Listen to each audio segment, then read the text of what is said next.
What's up mga Kap? And kumusta po kayo? Happy New Year sa lahat! Ayan, Happy New Year! Ayan, kumusta po kayo mga Kap? Sa lahat ng nanonood ngayon, kumusta po kayo? Please comment it on our on the chat sections. Ayan.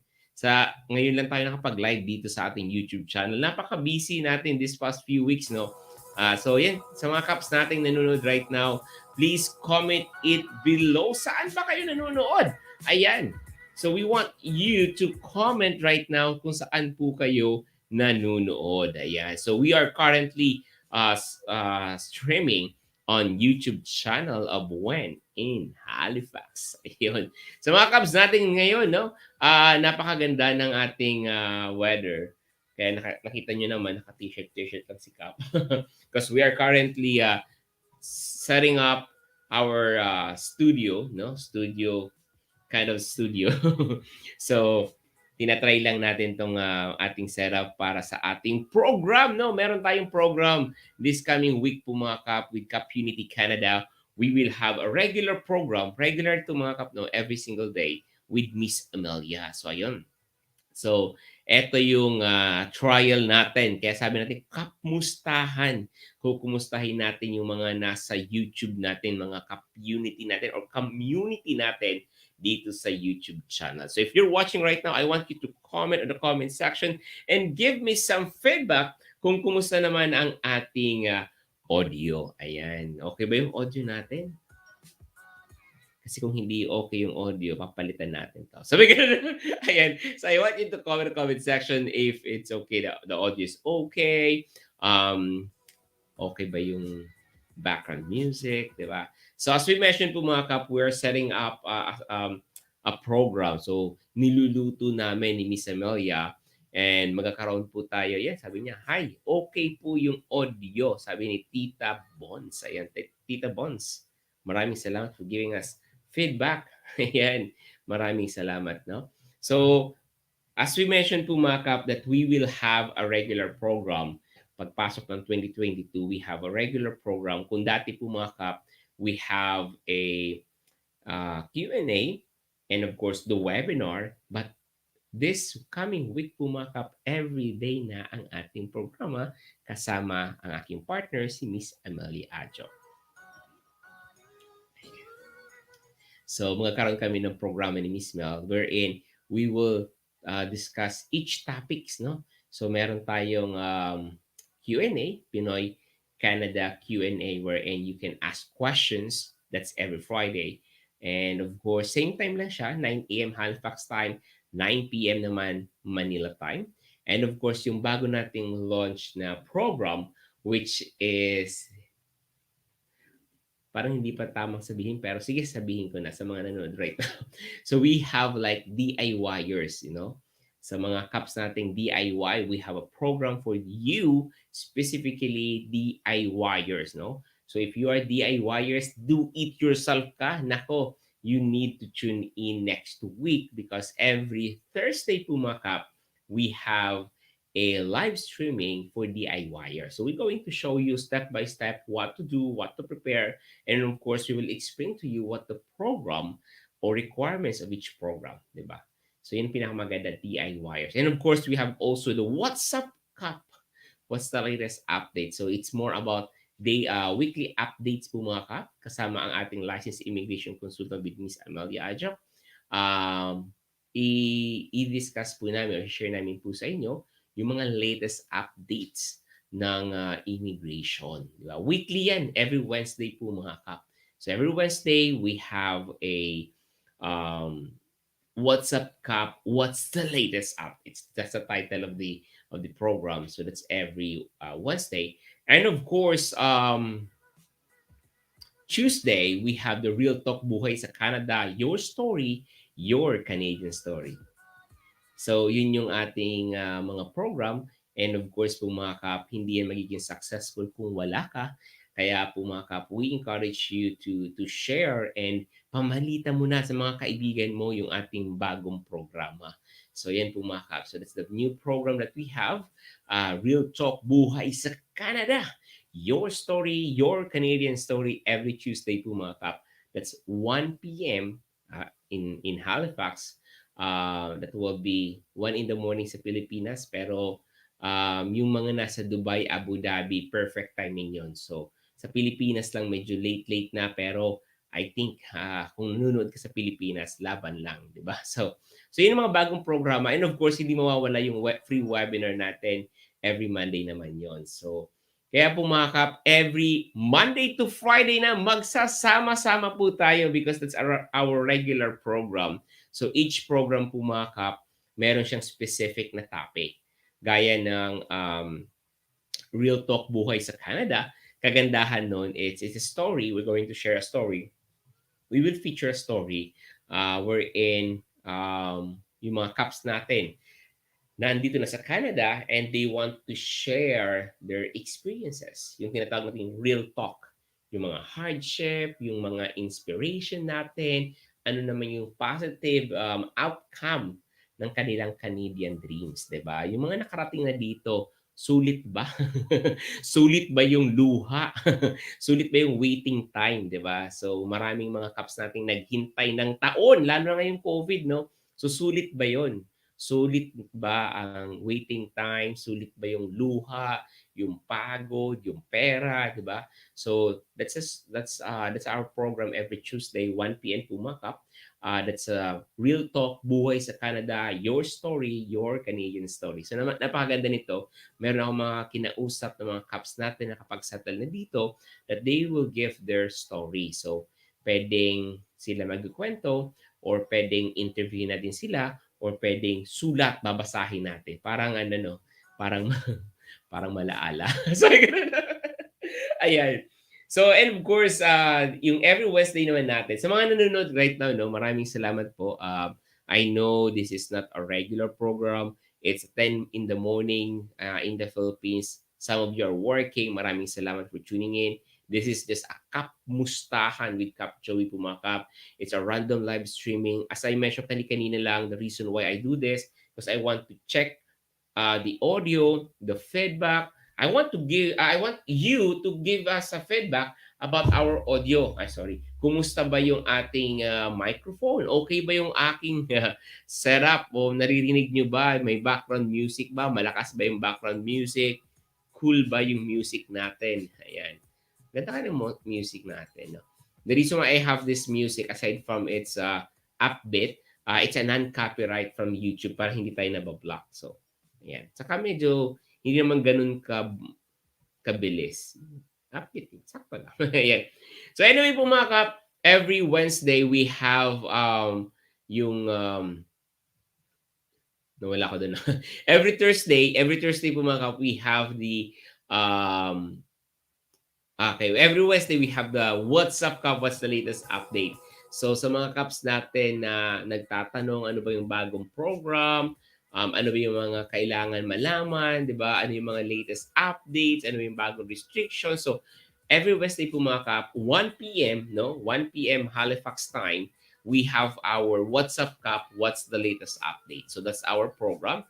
And of course po mga kap, itong pinakamatindi, itong tinatawag nating ano, nawawala ko Thursday. Hindi ko makabisado eh. So, every Thursday po mga kap, we have our DIYers. Ayan, calling all DIYers. So, if you are planning to immigrate here in Canada and you're planning to do it on your own, every Thursday, 1 p.m. po mga kap, ang ilagay nyo sa kalendaryo because what we're going to do is we'll discuss a specific program or pathway and Miss Emma will going to share with you what are the tips and tricks para ma-achieve niyo yung Canadian dreams through do it yourself, 'di ba? When you say do it yourself, ikaw yung gagawa ng inyong application. Ikaw mismo ang gagawa ng application. So what's the benefit of this program is you can ask questions and of course you will learn from an expert, hindi lang basta based from the story, no, based from the personal experience. Always remember po mga kap, no, my experience in 2016 are totally different ngayong 2022. So always remember that po mga kap, kung nakapasok si Juan or si Pedro noong 2016 or noong 2017 or 2020, definitely there is a big difference po mga kap with your application right now. Always remember po mga kap, no, yung kung may mga content creator tayo or maybe ako, napanood nyo yung YouTube ko noong 2016 on how I'm able to achieve my Canadian dreams. At sinunod niyo yun, obsolete na po yun, no? Kasi noong 2016, I came here as a permanent resident, DIY din po ako, no? Through the Provincial Nomination Program Category B. Right now po mga kap, wala na yon. So, my point is, you need to make sure po mga kap, the content or the information that you're watching or you're getting, make sure it's an up-to-date po mga kap. So, yun lang naman yung gusto kong i-point out. That's why I encourage you to join us every Thursday because we have a specific program for DIYers or do it yourself. 'Di ba? Sa mga caps natin nagpaplanong gumawa ng kanilang application on their own kasi sabi niyo kayang-kaya kong gawin yung application ko kasi kaya nga ng iba, kaya ko din, 'di ba? So, if you're thinking to do it on your own, then join us on every Thursday. It's free po mga kap. It's live through Kap Unity Canada Facebook and of course on When in Halifax. So it's very important po mga kap to tune in. Ayan, mag-tune in at it's a 1 p.m. in Halifax time, no? 1 p.m. Halifax time. That's 1 in the morning in the Philippines. So okay lang yan. Puyat pero yung pinuyatan mo naman para sa Canadian dreams mo, 'di ba? So ayan, maraming nanonood. So if you're watching right now, I'm just checking the audio, the microphone that I have. I want you to share your feedback. Sabi ni Tita Bonds, hi po, okay po ang audio. A big shout out sa iyo. And of course, si Jocelyn Valenzuela na nanonood sa Mandaluyong City. Sabi niya, good morning po. Ayan. So if you're watching right now, please make sure to comment where you at. Ayan. Ano naman, pa-comment on the chat section po mga kap. Ayan. Hindi ako masyado nag-live this past few weeks kasi syempre New Year. And of course, my family, my mom, and my two sisters are here in Halifax, all the way from the Philippines. And yung mom ko is from Dallas, Texas. So they spent their Christmas and New Year here. So napaka-busy ni Cap. And of course, sabi ni Jenny Lee, maraming salamat Jenny. Jenny Lee. Gumawa ng pangalan, no? Malinaw na malinaw ka pang audio, parang ex mo na malinaw na di ka baba. Ayun nga, parang ex mo na malinaw na hindi ka nababalik. Hindi ka nakakasigurado, no?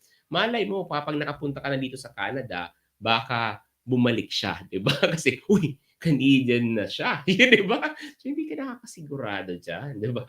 Jenny, malay mo, no? Kapag nandito ka na sa Canada or nasa Canada ka na. Ayan.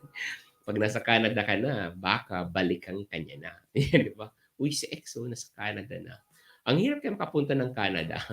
Balikan ko kaya. Diba? So, ayan. So, maraming salamat for giving us a feedback na sabi niya, malinaw po ang audio. Thank you very much. No? Sabi ko po mga kap, no, we would like to invite you to join to our regular program this coming week. No? Excited na kami. Grabe. Nakaka-excite talaga ang bagong programa namin. Kinakabahan kasi syempre we don't know yung response ng mga community natin, but I'm expecting you po mga kap to support our program. So si Jocelyn, si Tita Bonds na nanonood right now sa YouTube channel natin. I'm expecting na sana suportahan nyo itong ating bagong programa. We're doing this po mga kap para po sa inyo. So ayan, may nag-message, naka-t-shirt ka lang kap. Bawal. Sabi ko na. Ayan. Wala, hindi na sanay na naka-jacket tayo ng Kap Unity Canada, di ba? So, mainit eh. Sabi, kala ko Kap Summer. Wala, mainit kasi naka-heater tayo. Pero tawag nito, speaking of mainit, no? Saan kayo ngayon? Saan si Jenny? Jenny. Sabi, saan ka ngayon? Taga Manila ka ba? Looks like merong snow ang iyong profile. Mukhang malamig niya dyan sa'yo, no? Kasi si Jocelyn Valenzuela is from Mandaluyong City. How about si Jenny? Ayan. So ayun po mga kap, no, ang dami nating mga caps na planning to immigrate here in Canada. One of my question po sa inyo, why do you want to immigrate in Canada? Bakit nga ba? I mean, pwede naman Dubai, di ba? Or want to immigrate in Sorry, nag-feedback. Ayan. Sabi ni eto na, nabasa ko pa. Sabi ni Joseph Bautista, hello po ka from Makati. Ayan, from Makati. Ayan, si Joseph Bautista, isang big shout out sa iyo. So ayun po mga kap, no, as I mentioned kanina, it's just a random live streaming. I just want to check the audio, the microphone, yung natin, setup natin, 'di ba? So, kung okay yung audio natin, yung background music natin, kung masyado pong malakas. No? So, I'm just checking the audio and monitoring also here. Um, para mabigyan ko kayo ng maganda at malinaw na live streaming, di ba? So, but anyway, habang nandito tayo, nag-streaming po tayo, I have a question sa inyo. Bakit ba Canada? I mean, marami naman na options eh. 'Di ba? Pwede naman New Zealand, 'di ba? Or United Kingdom. Bakit Canada? So, ano yung reasons po ninyo why you want to immigrate to Canada? Kasi most of our viewers here in Halifax are people that are dreaming to immigrate here in Canada. So, on your own um, perspective, or reasons why do you want to immigrate to Canada? Ito yung paborito kong tanong sa mga webinar natin, sa live streaming natin. Bakit nga ba Canada? I mean, pwede naman sa Pilipinas na lang kasi magkakasama kayo ng family mo. Kaya kay Joseph Bautista, why you are dreaming to immigrate here in Canada? I mean, if you have a stable job or you have a good income, maybe in the Philippines or abroad, why do you want to immigrate here in Canada? So, yan yung ating tanong for now. So, I want you to comment on the comment section, why do you want to immigrate here in Canada? Ayan. Ikaw, Joseph Bautista. Ayan. Bakit ba gusto mong pumunta ng Canada?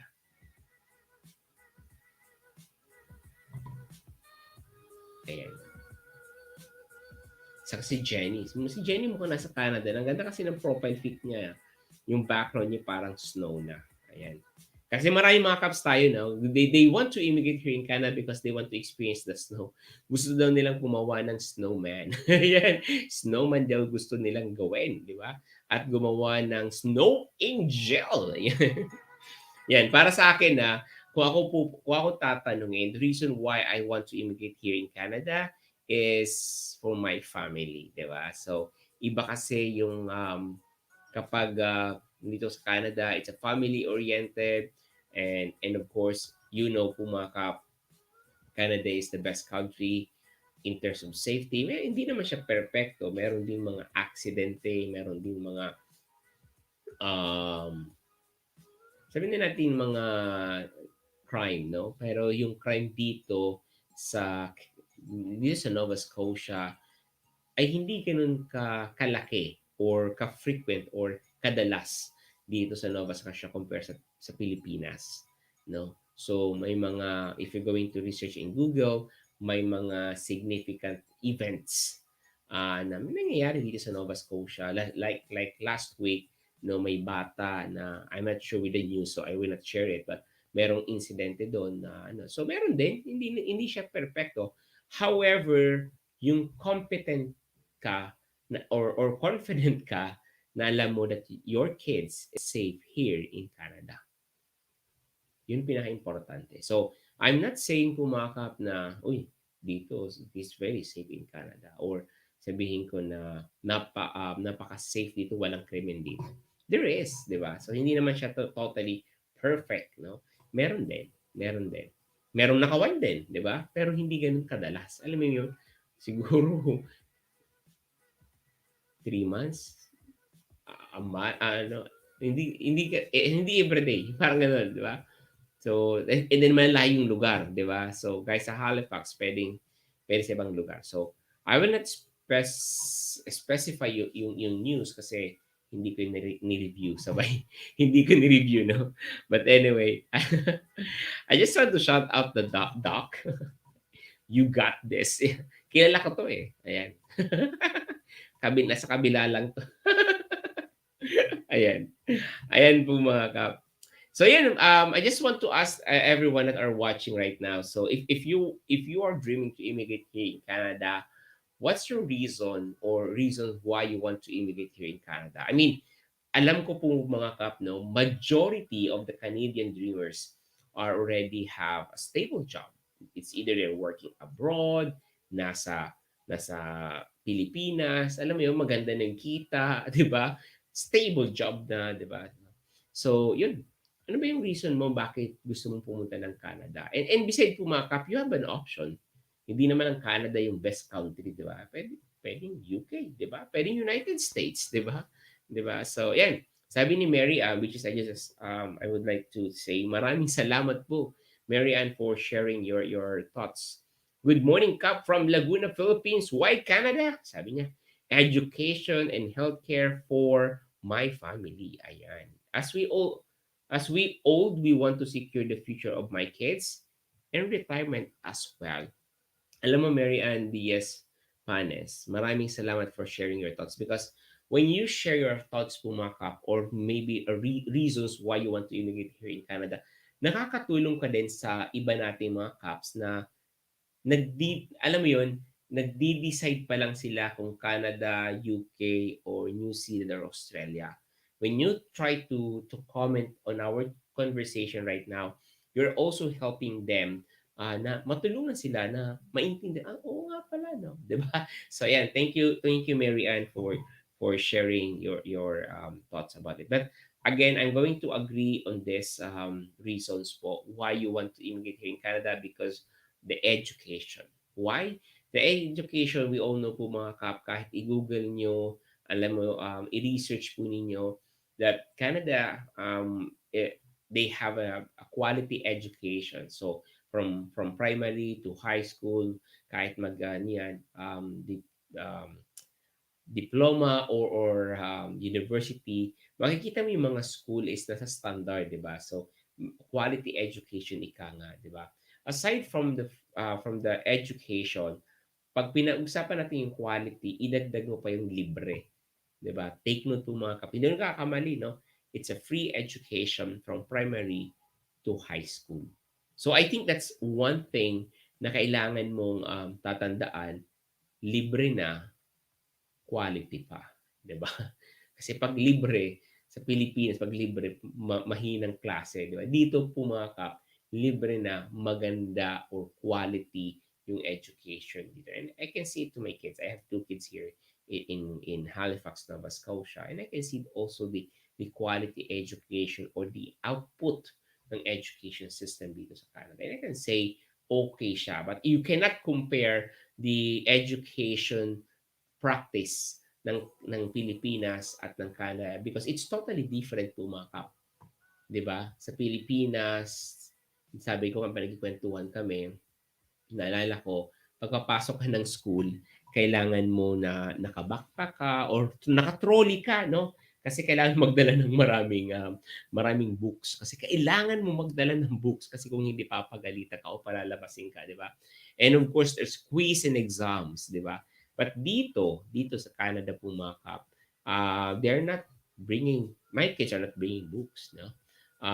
Sabi ko sa backpack ng mga anak ko is lunch lunch lang yung dala, no?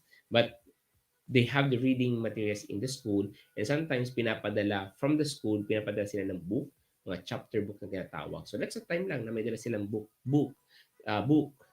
kasi sila isa lang sa kanilang bag, di ba? Sa atin talagang books with letter S na kailangan mo talaga naka-stroller ka or trolley kasi sobrang bigat ng libro mo, di ba? So, but the bottom line po mga kap, you cannot compare the education practice ng Canada because they have their own way na maturuan ng mga bata kumpara sa practice natin sa Pilipinas. So, if you're going to compare, masabi ka totally different talaga. However, tingnan natin yung output sa mga bata. And I can say na talagang uh, okay yung education dito sa Canada. So if we're going to talk about healthcare, tama yung sinabi ni Mary Ann. I want to immigrate here in Canada because of healthcare. Kasi gusto kong pumunta dyan kasi healthcare. Always remember po mga kap, no, kahit saang bansa, napakamahal napakamahal ng healthcare. So yan. Speaking of napakamahal, kung minamahal niyo po kami, please share this live streaming naman. Kalimutan ko, no? Please share this live streaming po mga kap to your family and friends para dumami tayo. Yon. And of course, join our conversation right now. Why you want to immigrate in Canada? Ayan po mga kap. So, education and healthcare, sabi ko nga po mga kap, with the healthcare, it's free dito sa Canada. And we all know po mga kap, pag pinag-uusapan natin yung healthcare, it's so expensive. Sobrang mahal. Ayan. Naalala ko when I'm working in the hospital, hindi ka makakapag admit or hindi mo a-admit ang family mo if wala kang deposit sa hospital. Unless otherwise you have a PhilHealth, di ba? Naalala ko na nung nag-duty ako sa hospital, sa ICU, ang per day estimate cost is 10,000 pesos per day. Minsan kulang pa kasi so depende sa gamot and case, di ba? So, the bottom line po mga kap, in the Philippines, correct me po mga kap, no, sa mga caps natin na nanonood right now in the Philippines, mahal magkasakit sa Pilipinas. Di ba? So, tama ba yun? Ayan, sa mga caps natin, si Joseph na nanonood from Makati. Tama ba? Mahal ba talaga ang healthcare sa Pilipinas? Because dito sa Canada po mga kap, no, if you are dreaming to immigrate here in Canada, it's very important po mga kap that you need to consider the healthcare. Kasi tayo as a human being, normal or swerte na hindi tayo magkasakit, di ba? Pero kung magkasakit man, kailangan natin paghandaan. That's why I still remember in the Philippines, you need to set aside a emergency fund just in case na merong magkasakit sa pamilya. Naalala ko yun, di ba? Pero dito sa Canada po mga kapo, you don't need to worry because it's a free healthcare. Gusto mong pa-check up, pila ka lang sa walk-in clinic and libre. Show the healthcare that you have. Always remember din also po mga kap, no, magdidepende sa status mo, no. So, if you're permanent resident, you will have a health card. Punta ka lang sa walk-in, pakita mo yung health card mo and that's it. You're free. Laboratory, sabi ng doctor, then it's free. 'Di ba? Nanganak si Mrs. ng January last year, no? Free. Wala kaming binayaran ni piso. Wala kaming binayaran piso. Wala kaming binayaran kahit Ah, wala kaming binayaran kahit piso, 'di ba? So napakaganda. So napakaganda ng experience kasi even it's free, yung hospital ay hindi naman po siya maiko-compare sa Pilipinas kasi napakaganda ng hospital dito, malinis, and of course the nurses here are competent. And of course, dumadami din ang mga Filipino nurses. Shout out sa mga caps natin mga nurses, no, dito sa Halifax, Nova Scotia. But the bottom line po mga kap, no, if you are here in Canada, at least hindi ka na mag-iisip ng emergency fund, hindi ka na mag-worry kung magkasakit ikaw, asawa mo, or anak mo because it's free dito sa Canada. Libre dito sa Canada. So instead of savings, a emergency fund, in case na magkasakit, ginagawa dito is instead of saving emergency fund, they save money to start their own business. Kaya makikita niyo po mga kap, no, marami tayong mga kababayan dito na they're very successful their business. Kasi hindi nila iniisip yung tuition fee, hindi nila iniisip yung magkasakit, yung mga anak kasi it's libre. So because of this, nagkakaroon ng opportunity ang mga kababayan natin, mga kakaps natin, mga kaibigan natin na to start their business. Kasi in the Philippines po mga kap, kahit napakaganda ng kita mo, no? Talagang sobrang taas ng sahod mo. Sometimes hindi mo maisipan gumawa ng negosyo dahil kailangan mag-set aside ng emergency fund. Kailangan mag-set aside ng tuition fee ng mga bata. 'Di ba? Or maybe you are working abroad. Hindi ako sanay na mayroong ganitong speaker. Wait lang. Ayan. So, di ba sa Pilipinas, no? Maraming mga nag-OFW, Ben, and most of the OFW magsasabi, in a few weeks lang ako, sorry, in a few years lang ako, no? Trabaho lang siguro ako ng mga 3 years or 4 years makapag-ipon lang. But the reality is, hindi naman nila nagagawa kasi nga, pag may nagkasakit, 'di ba? Or magpapaaral, 'di ba? So walang naiipon, no? Kaya dito sa Canada po mga kap, if you are dreaming to immigrate here in Canada, always check. Sabi ko nga, check the think out of the box, no? Think the brighter the brighter side, no? Mahal, mahirap, no? Mahirap maghanap ng employer, ng program, mahal kasi kailangan mo mag-ipon ng proof of funds, no? Pero on the other hand, makikita mo yung benefits, free education ng mga bata, free healthcare ng pamilya mo, 'di ba? So yun na lang yung titingnan mo. And thank you Mary Ann uh, for sharing your thoughts your thoughts. And of course, sabi niya, future for my kids and retirement. Speaking of retirement, nako, Mary Ann, yun din ang gustong-gusto ko dito sa Canada. Retirement. Just imagine po mga kap, no? If you you can avail yung government retirement no benefits provided that you work for a certain period of time or meron kang hinuhulugan na I think that's a CPP. Um pag may hinuhulugan ka ng pension, and nakapag-render ka ng service, no, magkakaroon ka ng retirement plan, retirement benefits. Now, just imagine you are on a retirement age and of course, siyempre matanda ka na, di ba? Pag matanda na, nandun yung prone ng sakit, di ba?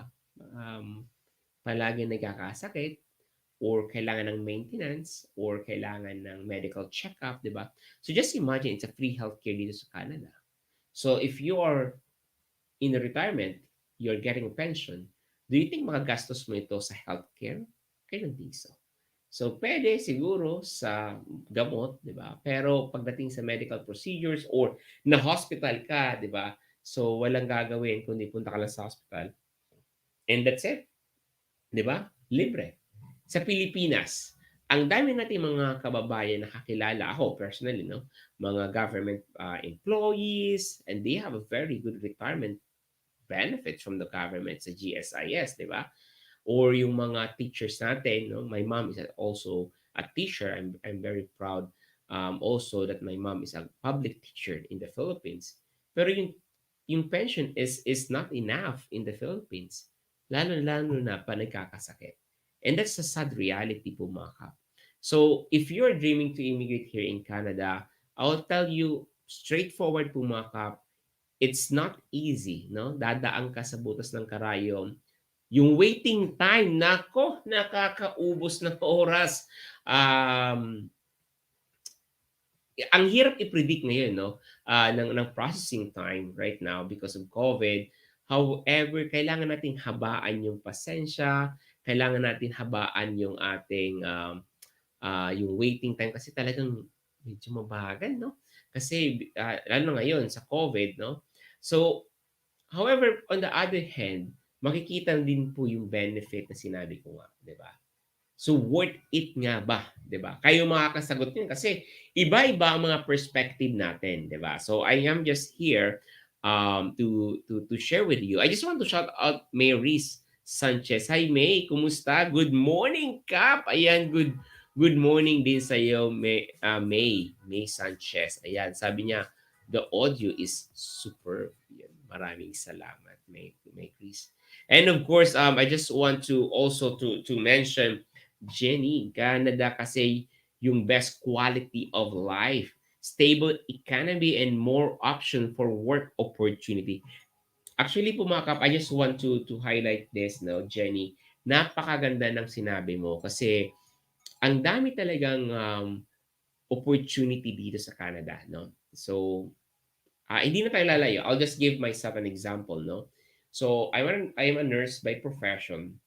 But in the Philippines po mga kap, we have a business. My brother and myself, we started an advertising in the Philippines. So I'm also a nurse in the Philippines. So nung nagkaroon ng opportunity na pumunta dito sa Canada, I applied as provincial nomination program.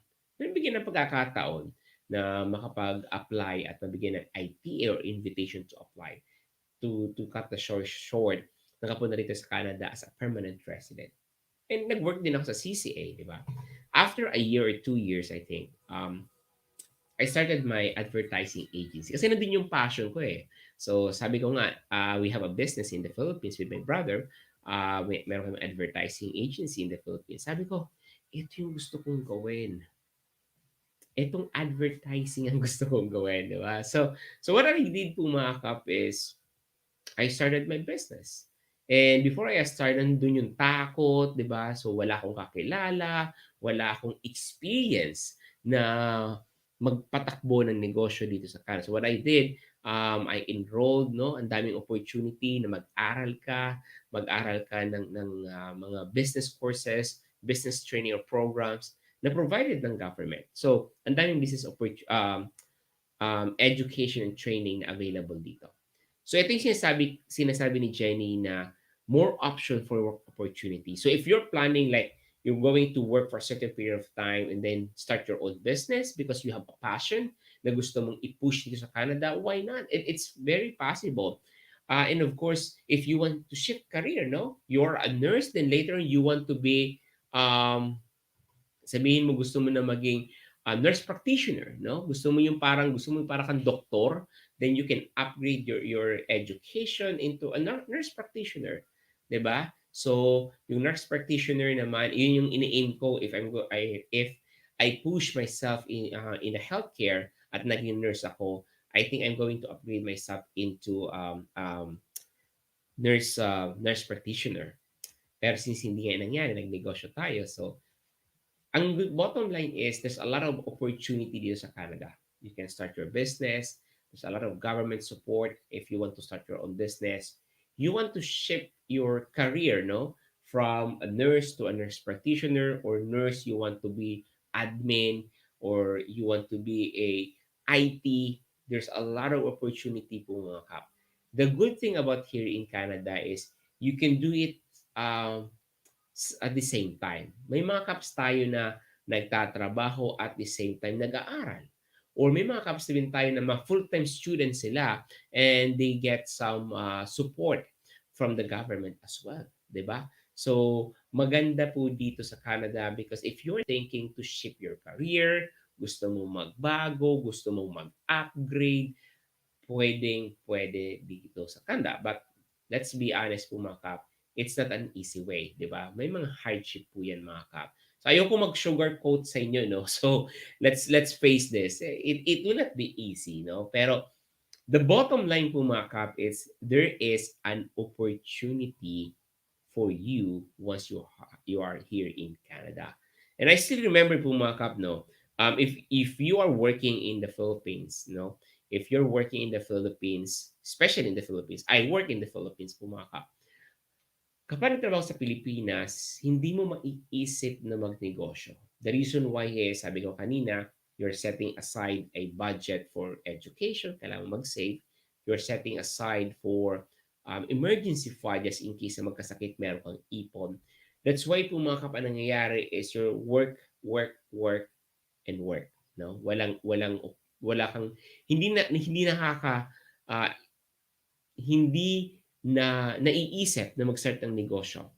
However, here in Canada, because you work, and you are not spending tuition fee, you're not spending for healthcare, nagkakaroon ka ng ipon.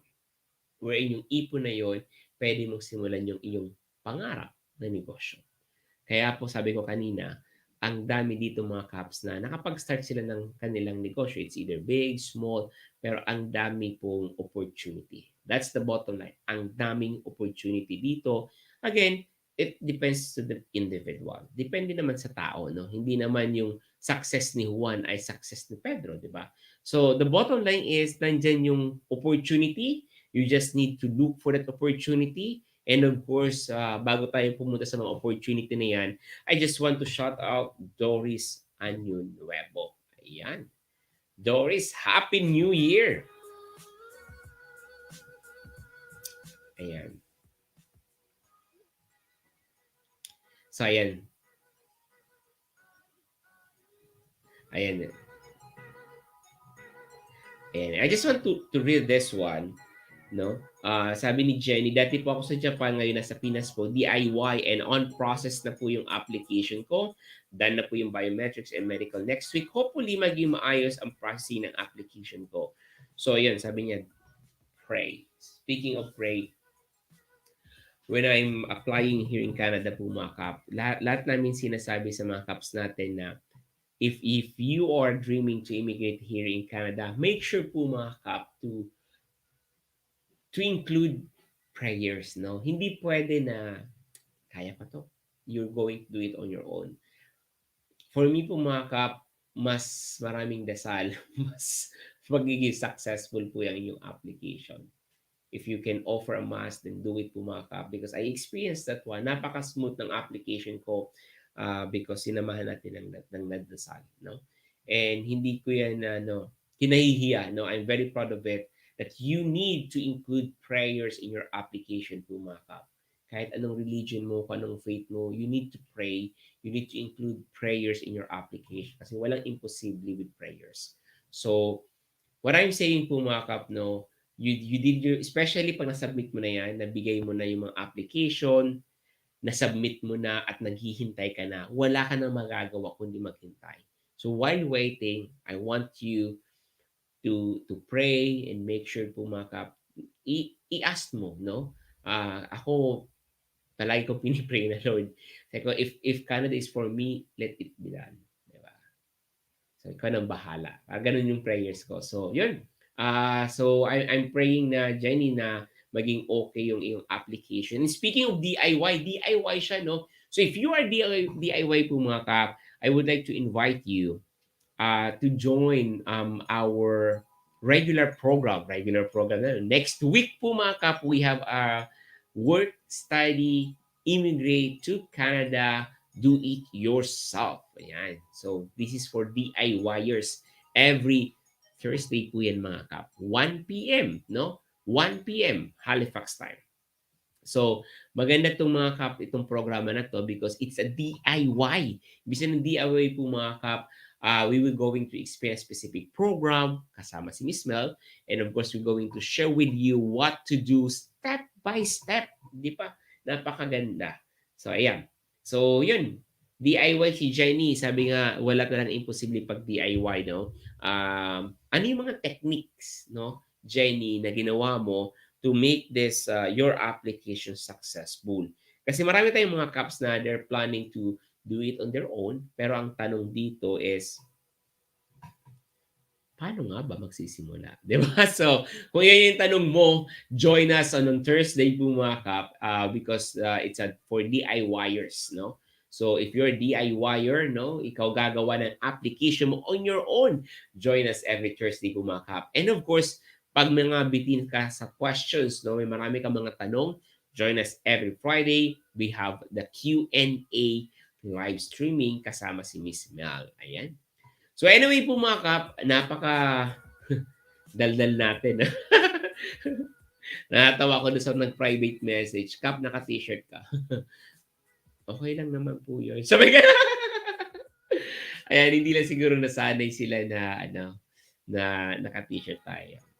But anyway po mga kap, I think that's it for me for my live and I'm so happy that you joined me on this live streaming and for giving us a feedback about the audio that we have. I'm so happy po mga kap. Mamaya papakinggan ko to, papanoorin ko to. I'm going to check the audio quality that we have. But again, May Sanchez, maraming salamat for giving feedback. Sabi niya, ang audio po is superb. Ayan, maraming salamat. But anyway po mga kap, I'm going to end my live streaming right now. It's just KAPmustahan with Miss with Miss Mel. Kapmustahan with Kap Joey. And of course, I just want to say, Happy New Year po sa inyong lahat and enjoy your New Year. And sana ngayong 2022, magkita-kita tayo dito sa Canada. So, signing out po mga Kap.